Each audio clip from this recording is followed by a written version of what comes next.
Good evening to all of you.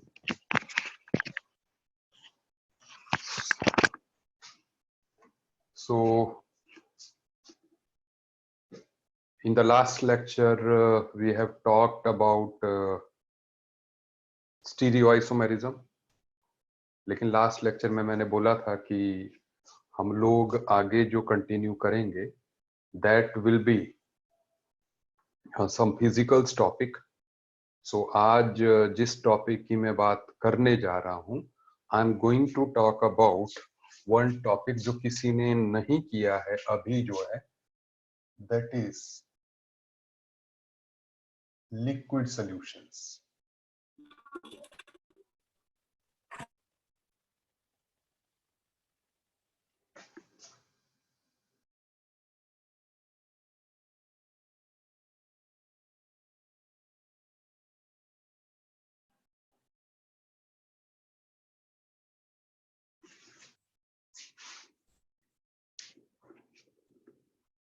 Just 1 minute.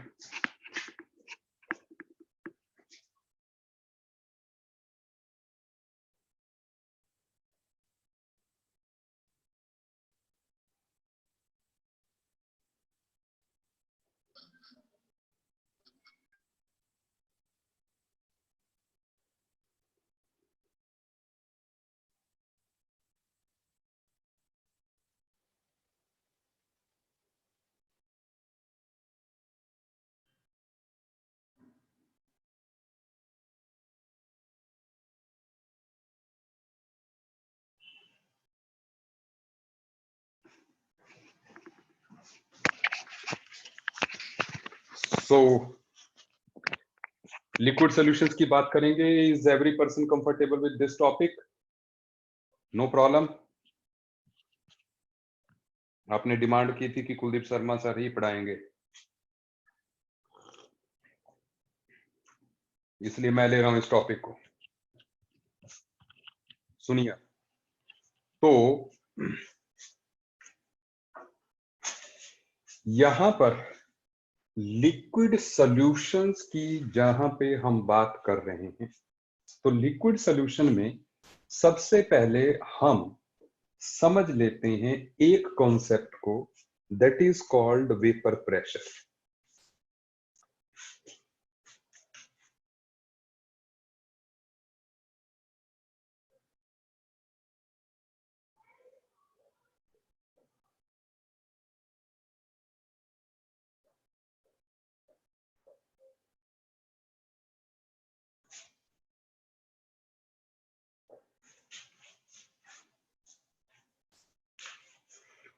सो सबसे पहले हमें यह समझना है कि what this vapour pressure is. तो देखिए होता क्या है, सबसे पहले हम कॉन्सेप्ट को समझ लेते हैं. ठीक है, डेफिनेशन लिख लेते हैं पहले.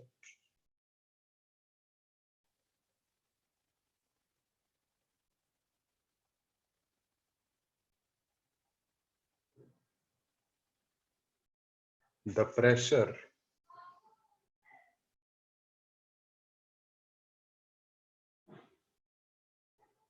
exerted by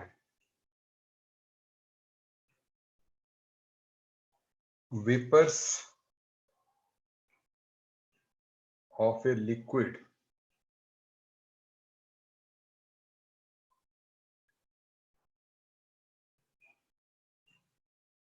on liquid surface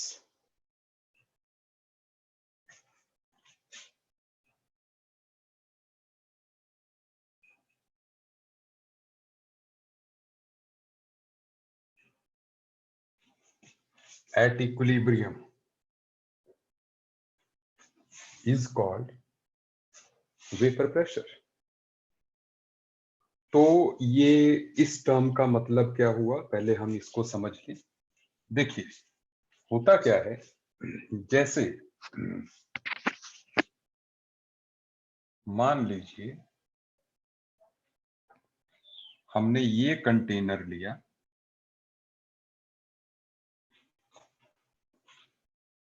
इस कंटेनर में हमने मैनोमीटर लगाया हुआ है.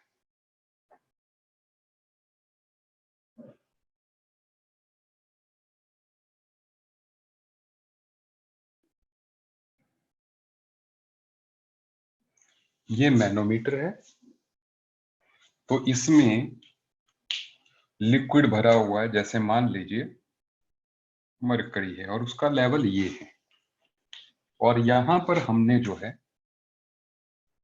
लिक्विड डाला वाटर।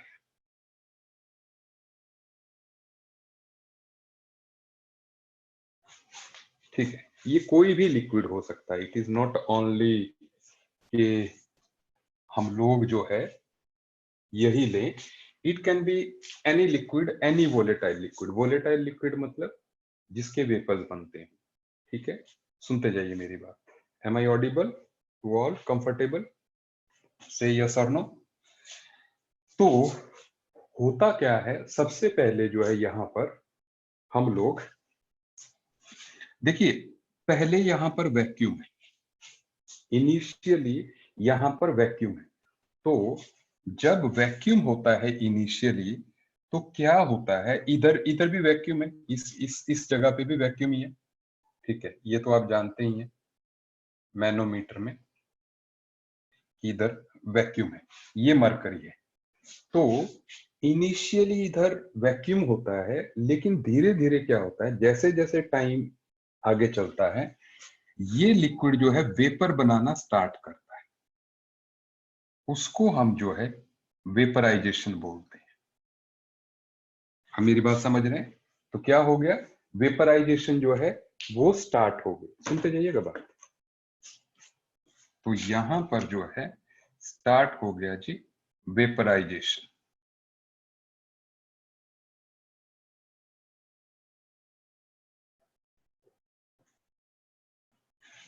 तो अब जो है वेपराइजेशन लिक्विड का इंटरनल्स करेक्टरिस्टिक है, स्पेसिफिक करेक्टरिस्टिक है।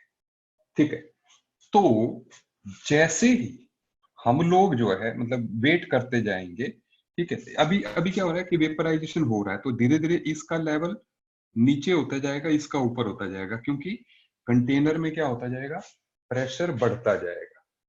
तो क्या होगा, वेपराइजेशन जो है होने से यहां मैनोमीटर में प्रेशर जो है इंक्रीज होता जाएगा।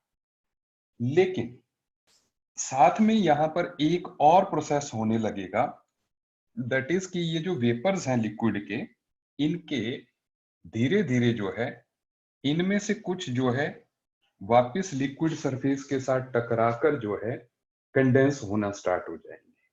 तो उस फिनोमिना को हम बोलेंगे कंडेंसेशन। क्या बोलेंगे, condensation.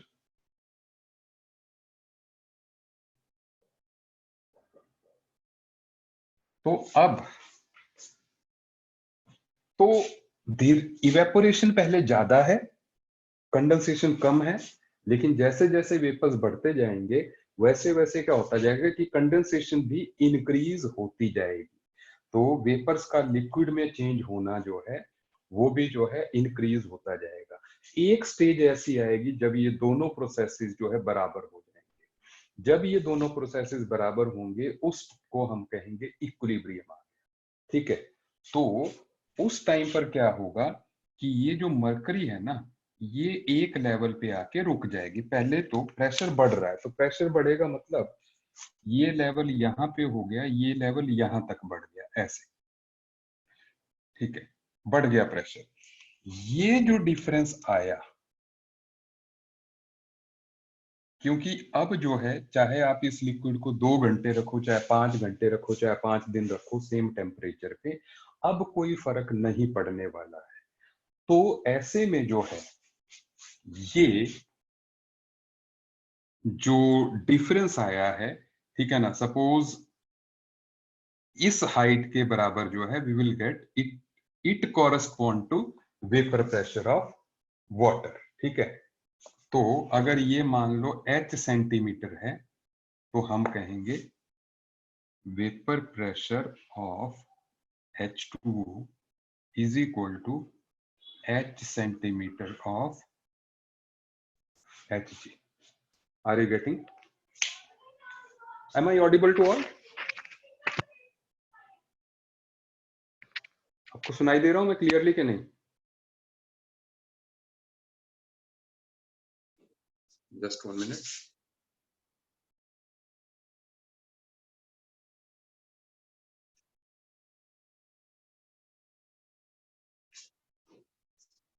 Okay.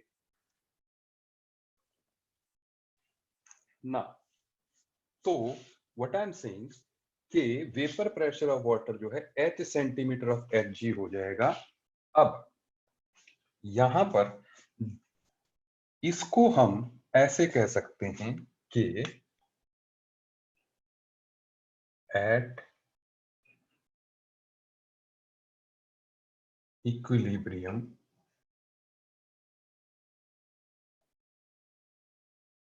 rate of evaporation is equal to rate of condensation. ठीक है, तो इवेपोरेशन का रेट जो है कंडेंसेशन के बराबर हो जाएगा। Is it okay? तो यहां पर ये इक्विलिब्रियम आ गया। सुनते जाइए आप मेरी बात जो है। तो ये क्योंकि इस टाइम पर क्या हो रहा है कि जो वाटर है जो लिक्विड फॉर्म में था वो वाटर जो है गैसियस फॉर्म में तब्दील हो रहा है। तो इसका ये इक्विलिब्रियम कांस्टेंट हम बोलेंगे Kp। So this Kp will be equal to partial pressure of water. क्यों?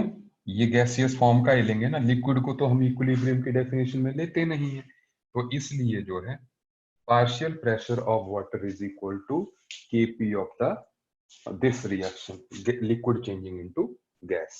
आप सुनते जाए, ठीक है? ओके। अब आई होप आप साथ साथ में नोट करते जा रहे हैं।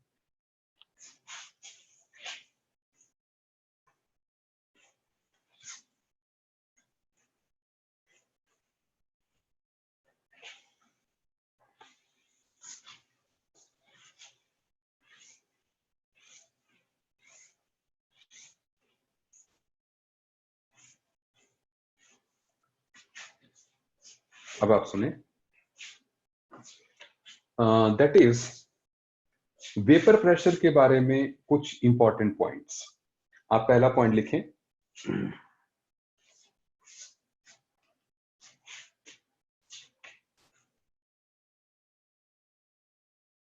वेपर प्रेशर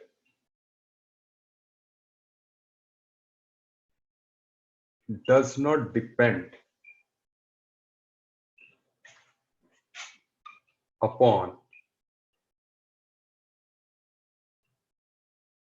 the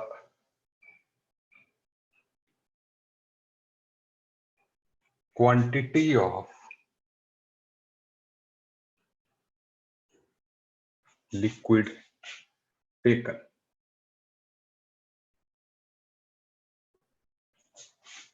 मतलब ये हुआ, चाहे आप जो है कंटेनर जो है 1 लीटर का लें, चाहे आप 2 लीटर का लें, मतलब उसमें पानी जो है 1 लीटर लें या 2 लीटर लें, दोनों का वेपर प्रेशर जो है वो बराबर ही होगा। पहली बात, ठीक है? जैसे मान लो हमने ये कंटेनर लिया और ये कंटेनर लिया, दोनों सेम साइज के कंटेनर हैं। इसमें वाटर मान लो यहां तक है, इसमें वाटर मान लो यहां तक है, ठीक है? ये H2O ही है, दोनों में वाटर है। ये सपोज 1 लीटर है, ये 2 लीटर है, लेकिन इनके इसका जो प्रेशर होगा इस टाइम पे, ठीक है, अगर इसका प्रेशर जो है वेपर प्रेशर मान लो P1 है और इसका वेपर प्रेशर P2 है, तो इसमें जो है P1 should be equal to P2। मतलब क्वांटिटी ऑफ लिक्विड पे जो है हमारा वेपर प्रेशर जो है नहीं डिपेंड करता। Vapour pressure of the liquid does not depend upon quantity of the liquid taken. क्या आपको मेरी बात समझ में आ रही है ना? The second thing, vapor pressure doesn't depend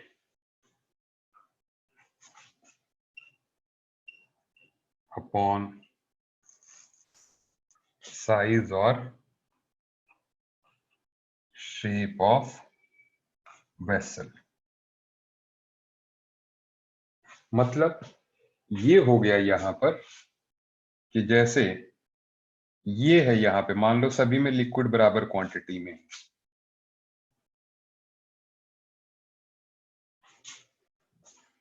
ठीक है, अलग अलग साइज के कंटेनर्स है हमारे पास।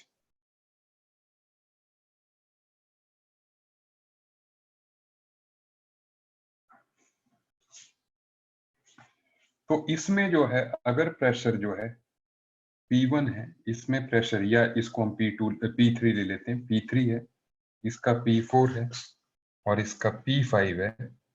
तो अभी भी जो है जो P3 P4 P5 भी बराबर ही होंगे। मतलब ऊपर खाली जगह कितनी है ये इस बात पे डिपेंड नहीं करता है।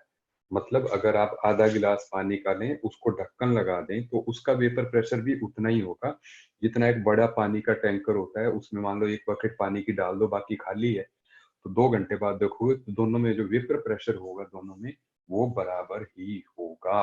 Is it okay? ठीक है, बात क्लियर कर लें।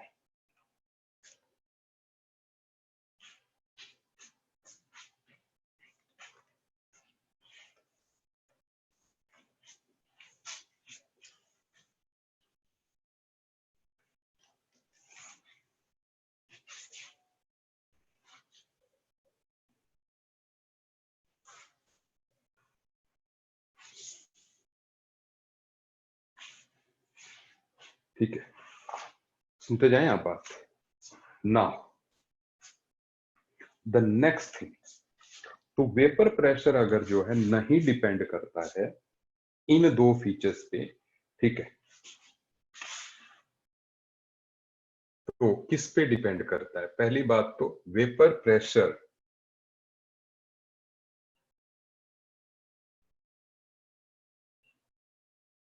Depends upon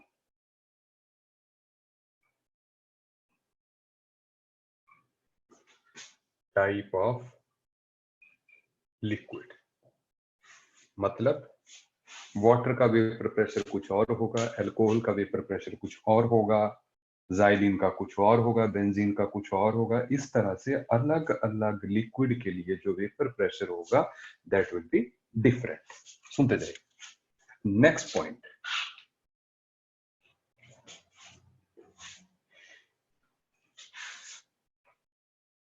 vapour pressure depends upon temperature. जो वेपर प्रेशर है वो जो है टेम्परेचर पे डिपेंड करता है।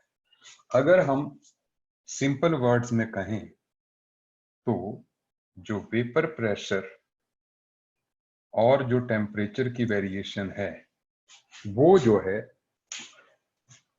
जो ग्राफ है हमें वो कुछ इस तरह का मिलेगा।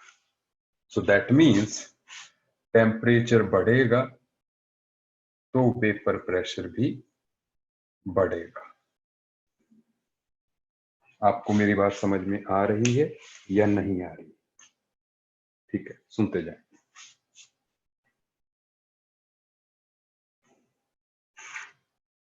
अब साथ, लेकिन ये तो एक क्वालिटेटिव सा एस्पेक्ट हो गया है ना, कि टेम्परेचर पे जो है डिपेंड करता है, लेकिन किस तरह से डिपेंड करता है वो आप देखें। उसके लिए there is one relation called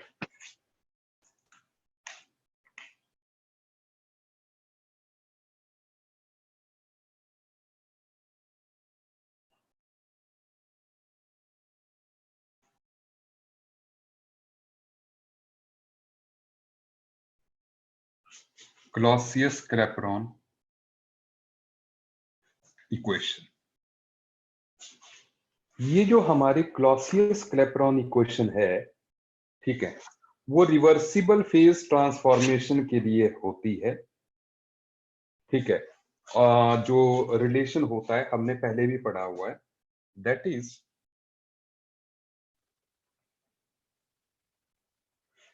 delta G is equal to delta H minus T delta S.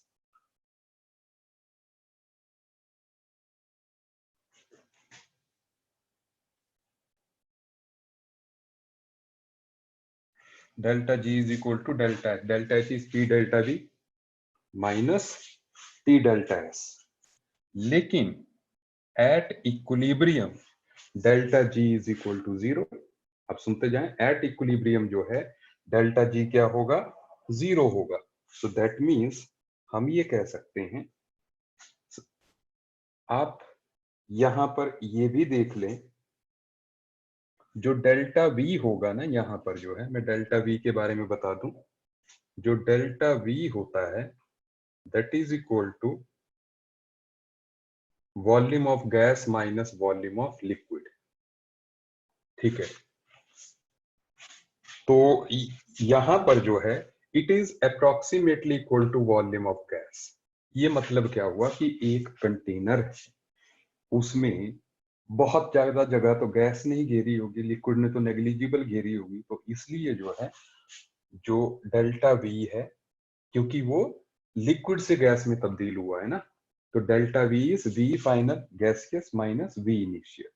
तो गैस का लिक्विड का वॉल्यूम हम नेग्लिजिबल ले रहे हैं, तो इसलिए जो है वो लगभग वॉल्यूम ऑफ गैस के बराबर ही हो जाएगा। सुनते जाइए, और ये क्या होगा, आर टी अपॉन पी, क्योंकि हमने पढ़ रखा है P V is equal to R T for gaseous state. सुनते जाए, तो ऐसे में जो है we can write this zero is equal to delta V कितना हो गया, R T upon P and delta P and minus delta S. हमने पढ़ा है it is delta H upon T. ठीक है, क्यू रिवर्सिबल अपॉन टी, तो Q is heat. ठीक है, तो इसलिए जो है it is delta H upon T delta T. ठीक है, अगर हम इसको इंटीग्रेट करेंगे, so we will get delta P upon P is equal to integration of delta H. ये डेल्टा एच क्या है, it is delta H of vaporisation, enthalpy of vaporisation. तो ऐसे में delta H vaporisation R T square into delta T, और जब इसको solve करेंगे we will get log of P minus delta H vaporisation upon R T plus some constant C। ठीक है, अब आप जो है मेरी बात को समझते जाइए। आई होप, अब क्योंकि मैथ्स आपने पढ़ा हुआ है, either you don't require the derivation of this one, ठीक है ना, आप जस्ट ग्राफ्स को ध्यान रखिए, सुनते जाइए। तो now what is there,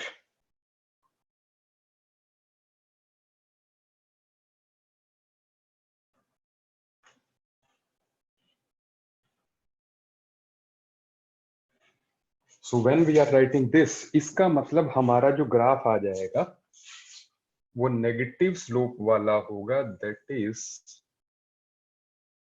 ln of p, और 1 अपॉन टी का जो ग्राफ होगा वो जो है ऐसे नेगेटिव स्लोप वाला होगा, होगा कि नहीं। ठीक है, और अगर हम लोग, सुनते जाइए, और अगर जो है हम लोग ये माने कि let at temperature equal to T1 vapor pressure is equal to P1 and at temperature equal to T2 vapor pressure is equal to P2। सुनते जाए, तो हम इस इक्वेशन से हम इस कंक्लूजन पे पहुंच सकते हैं, दैट इज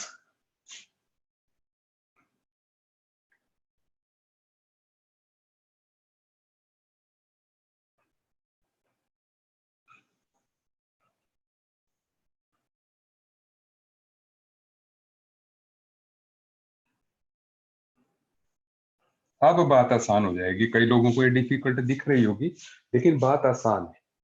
आप याद कीजिए, ऐसी रिलेशन जो है ना, हमने पता है कहाँ पे किया हुआ है, केमिकल इक्विलिब्रियम में किया था लास्ट में जो है ना।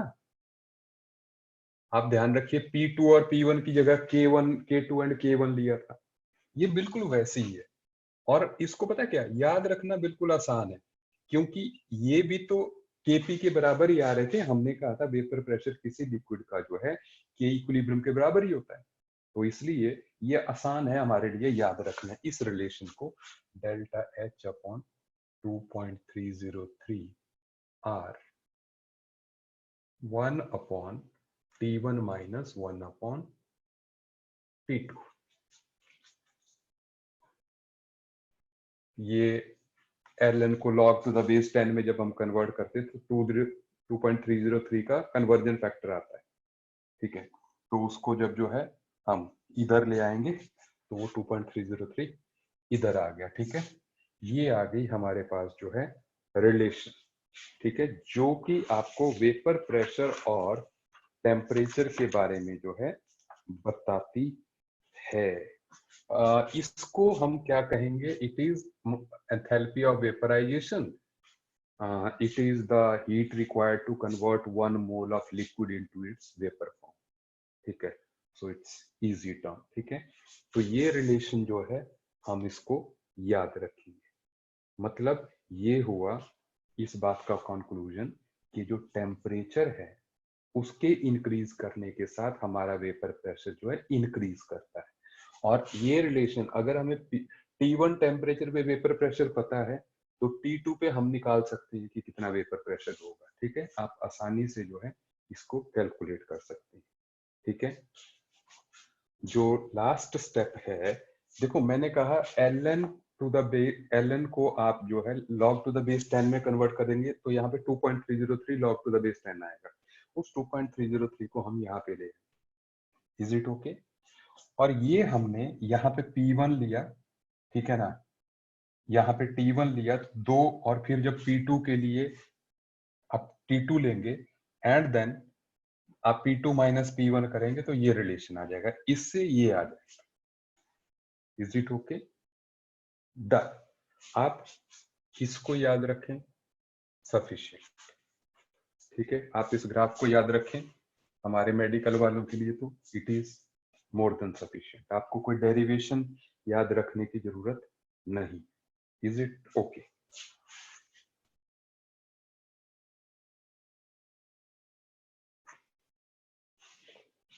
आगे बढ़ रहे हैं।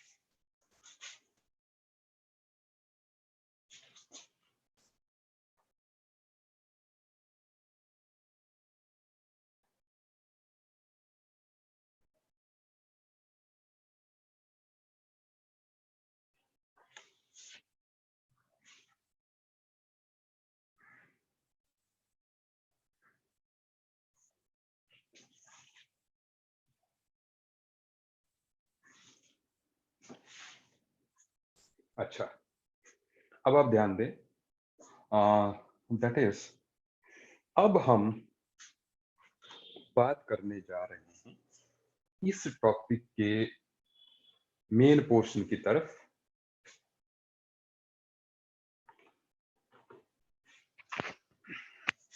इस टॉपिक के मेन पोर्शन की तरफ अब हम प्रोसीड करने जा रहे हैं। ठीक है, आप ध्यान दीजिए। तो वो मेन पोर्शन क्या है, यहां पर हम सबसे पहले जो है बात करने जा रहे हैं, that is regarding Raoult's law. ठीक है, एक minute, let me check the sound.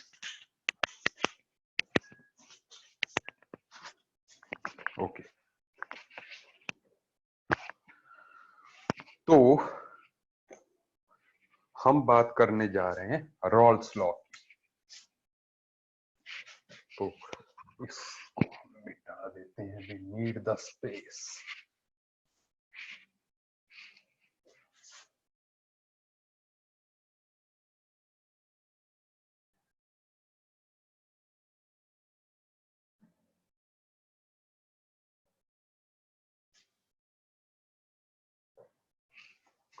Rawls law. अब रॉल्स लॉ में हम इसमें केस पुट कर रहे हैं, बिल्कुल होगा अपलोड ये, ठीक है। पहला जो केस है that is when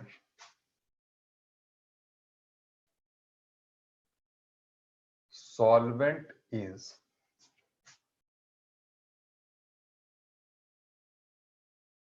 volatile and solute is non-volatile।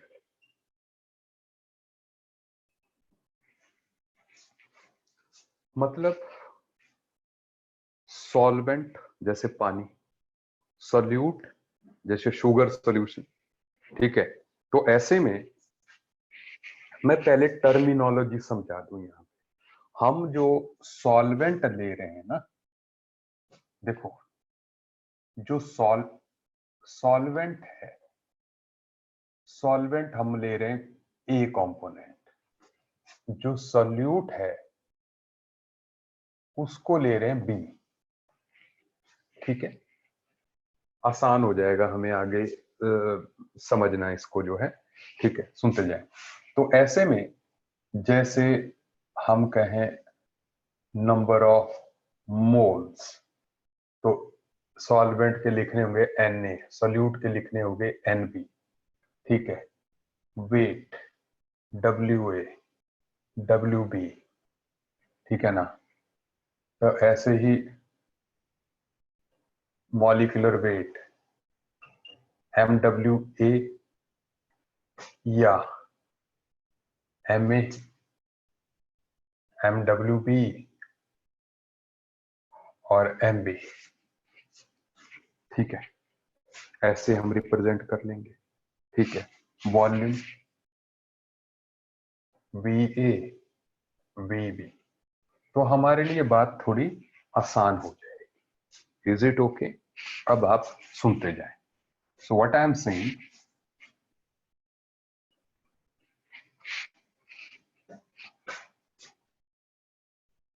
अब इस लॉ के अकॉर्डिंग जो है, पहले तो हम ये देख लें कि ये लॉ कहता है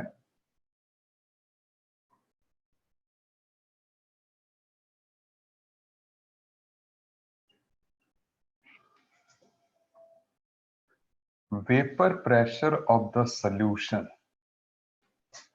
is proportional to mole fraction of solvent। vapor pressure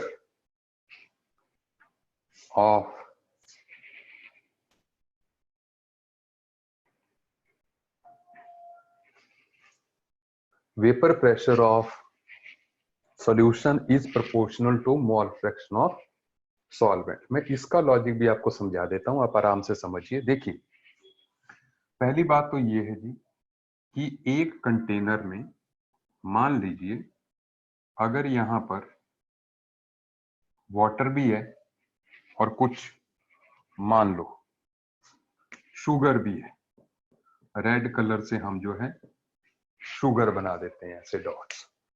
तो ऐसे में एक बात तो आप जानते हैं कि जो वेपराइजेशन जब होगी तो सॉल्यूशन में सिर्फ वाटर ही जाएगा ना। ये तो यहां पर तो क्या है, सॉल्यूट प्लस सॉल्वेंट है, लेकिन यहां पर तो अकेले सॉल्वेंट के ही वेपर्स होंगे।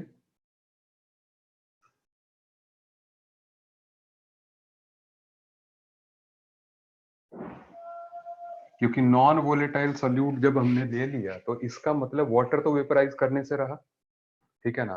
तो ऐसे में जो है हम कह सकते हैं कि यहां पर जो है सिर्फ सॉल्वेंट के वेपर्स में जाएंगे, तो शुगर का सीधा सीधा कोई रोल नहीं। तो लॉ बिल्कुल ठीक कह रहा है कि सॉल्यूशन का वेपर प्रेशर जो है यहां पर जो वेपर प्रेशर ए का है वही वेपर प्रेशर ऑफ सॉल्यूशन है ना। पहली बात तो ये है कि आपको मेरी बात समझ में आई, ठीक है ना, क्योंकि वेपर फेज में अकेला सॉल्वेंट ही जा रहा है, तो इस वजह से जो सॉल्वेंट का वेपर प्रेशर होगा वही सारे सॉल्यूशन का होगा। तो इसलिए अगर ये लॉ कह रहा है कि भाई जितनी मोल फ्रैक्शन जो है सॉल्वेंट की ज्यादा होगी उतना जो है उसका वेपर प्रेशर होगा, तो सही बात है। अब सुने, इससे हम ये कह सकते हैं कि vapour pressure of this solution, बड़ा प्यारा टॉपिक है ये, ठीक है। Vapour pressure of this solution is P standard A into mole fraction of A. What is this P standard A? Vapor pressure of A in pure state.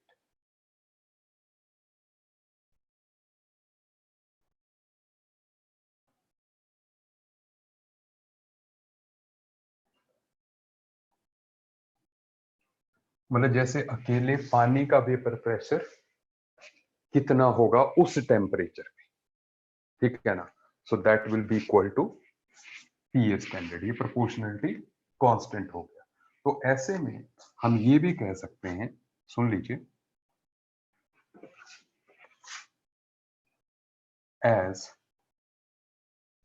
काई A plus chi B is equal to 1, तो हम लिख सकते हैं कि P solution is equal to PA standard into 1 minus chi B. बोलो सही लिखाया कि नहीं, ठीक है। तो ऐसे में अगर हम इस रिलेशन को देखें आगे बढ़ने से पहले, तो ये भी हम कह सकते हैं कि जो P सॉल्यूशन है वो मोल फ्रैक्शन ऑफ A के साथ जो है उसका डायरेक्ट रिलेशन है।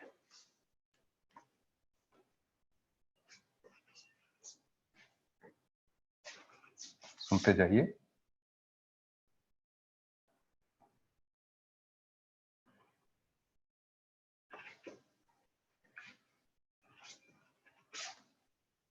तो अब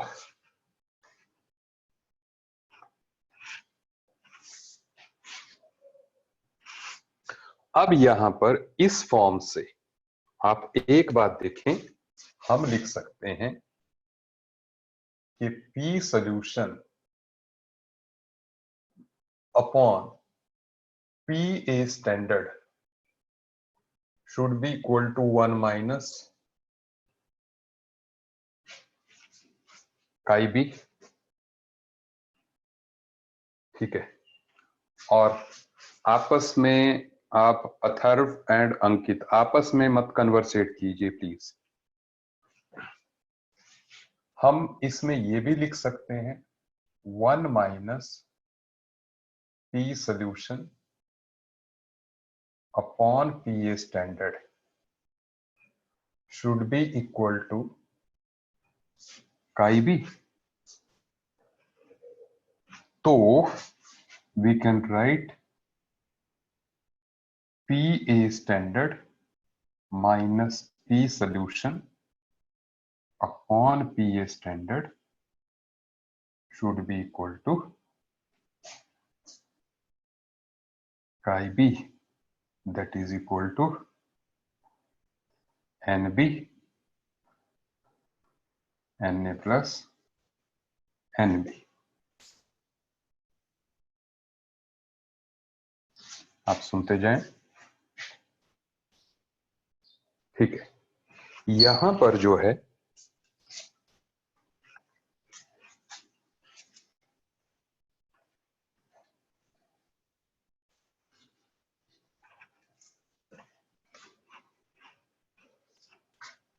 आप सभी ध्यान देते रहिए, ये जो टर्म है ना अकेली, ये this P A standard minus P solution, it is called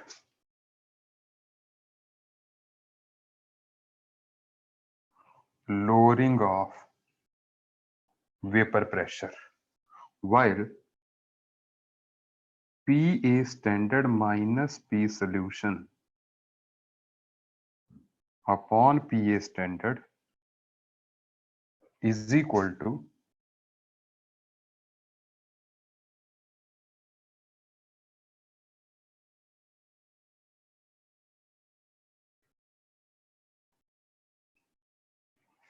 relative lowering of vapor pressure. आप समझते जाएं, it is called relative lowering of vapor pressure. तो अब इसी को हम जो है यहां पर रीअरेंज कर सकते हैं। एन बी क्या हो जाएगा, N B is equal to W B upon M B भी लिख सकते हैं। ठीक है, आप सुनते जाएं, इसी इक्वेशन को हमने जो है थोड़ा सा रीअरेंज करना है। अब रीअरेंज किस तरह से करना है आप देखते जाएं, ताकि वो कैलकुलेशन वाइज कंफर्टेबल हो जाए। ठीक है, आप देखिए थोड़ा सा इसको जो है हम चेंज कर रहे हैं। ठीक है, हम इसको क्या कर रहे हैं, हम इसको फिर देखेंगे, मैं बताऊंगा आपको इसका बेनिफिट क्या है।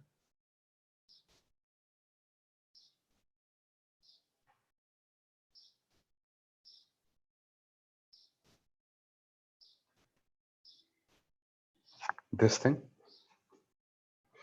ठीक है, इसको it is equal to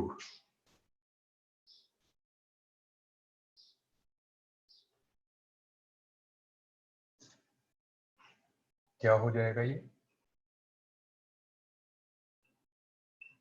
I can write it like this. ठीक है, सुनते जाएं, तो अब ऐसे में we can write P A standard upon P A standard minus P solution. Medical वाले इसको बार बार देख सकते हैं, इसको हम यहाँ पे ले आएंगे तो -1, ठीक है ना, n A upon n B आ जाएगा। इसको जब हम सॉल्व करेंगे तो ये क्या आ जाएगा, सॉल्व करके, सॉल्व जब हम इसको करेंगे so we will get P A standard minus P solution is equal to E upon P solution is equal to NB upon N. आप प्लीज इसको सॉल्व कर लीजिएगा, ठीक है ना, इसको वी विल गेट दिस।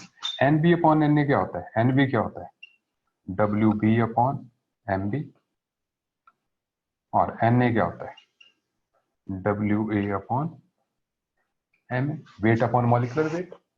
तो हमारे पास जो है ये रिलेशन आ गया। इसका फायदा क्या है, देखो कई बार तो हमें क्वेश्चन में सीधे होता है, मैं बता दूं, कई बार तो क्वेश्चन में सीधे होता है कि relative lowering of vapour pressure निकालना है। ठीक है, इसको हम इन शॉर्ट लिख देते हैं RLVP। तो अगर relative lowering of vapour pressure निकालना है तो इसको कीजिए, लेकिन यहाँ पे क्या है कि एडिशन वगैरह रिक्वायर्ड है, जिसको कि हमने यहां पर हटा दिया। आप देखें, बाकी ये सेम है, पी सोल्यूशन यहाँ पर आया, लेकिन इस तरफ वाली कैलकुलेशन आपके लिए आसान होगी क्योंकि यहाँ पे मल्टीप्लिकेशन और डिवीजन ही है, एडिशन नहीं। ठीक है, तो अगर आपने कैलकुलेट करना है तो इसको यूज कीजिए। अगर कभी सीधे रेडीमेड क्वेश्चन में पूछ लिया जाए कि RLVP निकालो तो आप इससे निकाल देंगे क्योंकि जल्दी इससे निकल जाएगा। लेकिन अगर आपको बोला है कि किसी का जो है वेपर प्रेशर इतना है, मॉलिक्यूलर वेट निकालो, इतने वेट में मिक्स किया, ऑल दैट। तो कैलकुलेशन के लिए आप इसको यूज करें, दैट्स बेटर। इसको मॉडिफाइड रॉल्स लॉ बोलते हैं। ठीक है, क्या बोलते हैं? Modified Rawls law.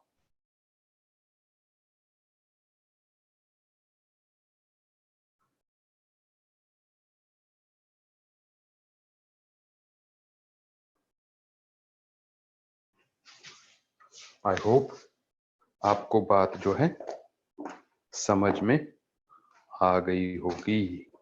अभी सुनिए, अभी बात जो है हमने ओवर नहीं की।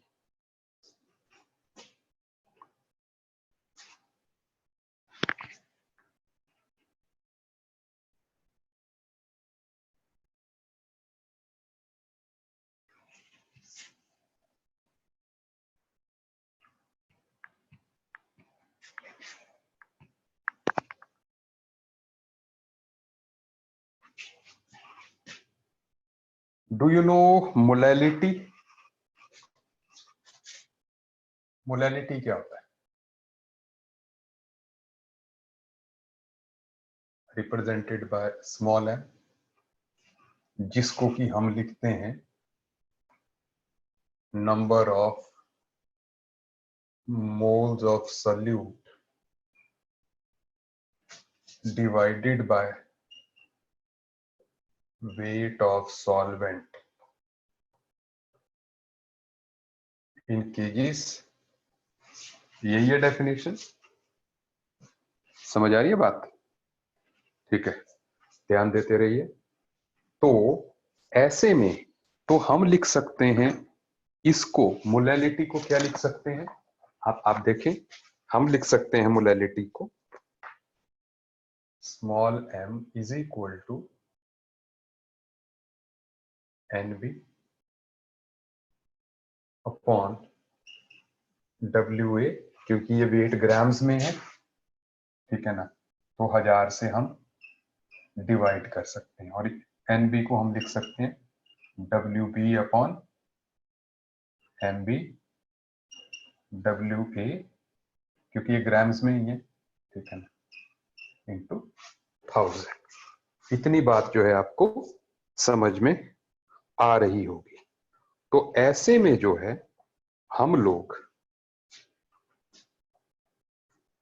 ये भी कह सकते हैं, क्योंकि यहां पर आप देखें एक बार, आप प्लीज इस चीज को ध्यान दीजिए। अगर हम इसको रीअरेंज करते हैं यहां पर, तो आपके पास आ जाएगा, यहां से रीअरेंज करके क्या आ जाएगा, ये WB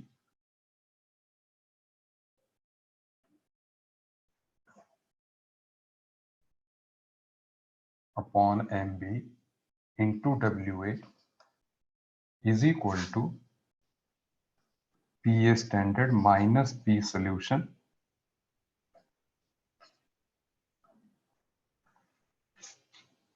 ठीक है। अब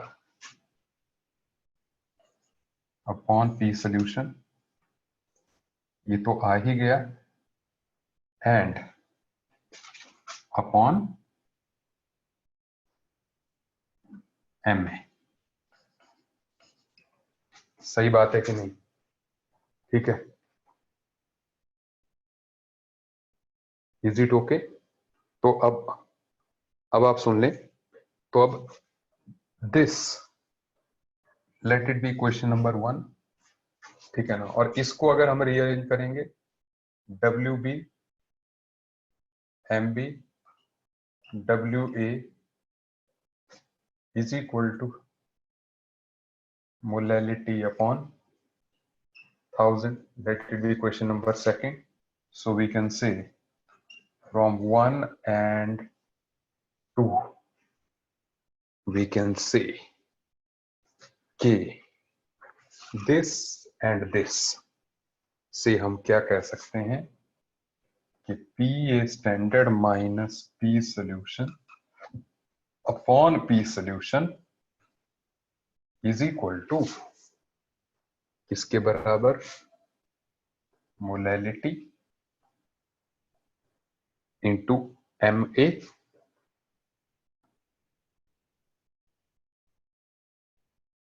अपॉन 1000। सही बात है कि नहीं? That's easy. ठीक है, कोई डाउट आपको यहां तक? तो ये मोलैलिटी के साथ भी रिलेशन आ गया। मोलैलिटी के साथ मतलब कई बार डेटा में सीधे मोलैलिटी टर्म दे दी होती है, इसलिए।